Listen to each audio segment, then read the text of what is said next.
देश में इस वक्त दो मुद्दे सबसे ज्यादा चर्चा में हैं। एक है हिंदू आस्था और दूसरा है वक्फ पर मुस्लिम सेंटिमेंट। राम मंदिर में हुए चढ़ावा चोरी पर विपक्ष की पैनी नजर है।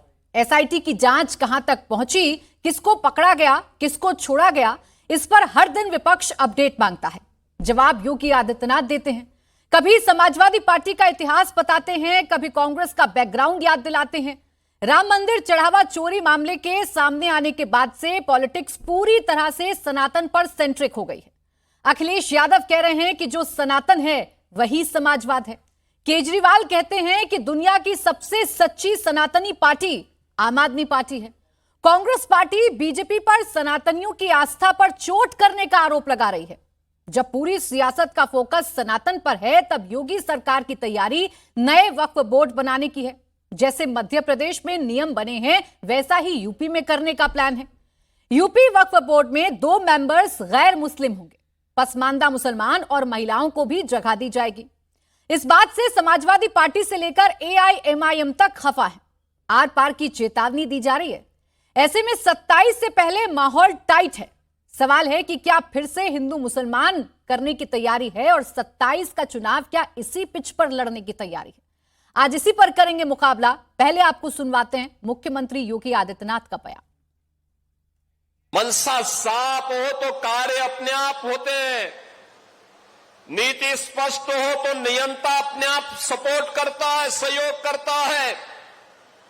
आज वह अयोध्या में दिखाई देता है। प्रभु श्री राम की कृपा और पवन सुत हनुमान जी की भी असीम आशीर्वाद जब प्राप्त होता है तो अयोध्या के सारे काम अपने आप ही आगे बढ़ते हुए दिखाई देते हैं। आज जो अयोध्या का विरोध समाजवादी पार्टी और कांग्रेस के लोग कर रहे हैं, वे इसलिए विरोध कर रहे हैं, वे नहीं कर पाए थे, इसलिए बुरा लग रहा है कि महर्षि वाल्मीकि के नाम पर क्यों हो गया।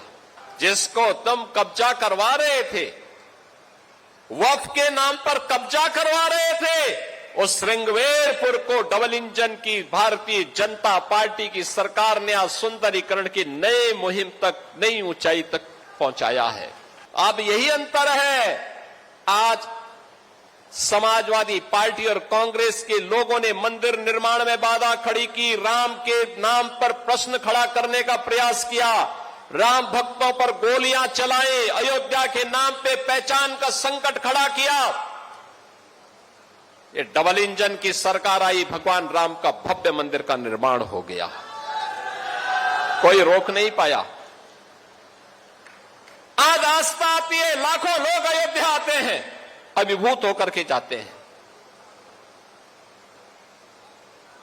इन्होंने हनुमानगढ़ी की सीढ़ियों पर नमाज पढ़ाने का पाप किया था और हम लोगों ने अयोध्या को स्वच्छ और सुंदर बनाकर के सनातन धर्म की एक सांस्कृतिक राजधानी के रूप में फिर से उसकी स्थापना के साथ अयोध्या को एक नई पहचान दिलाई है।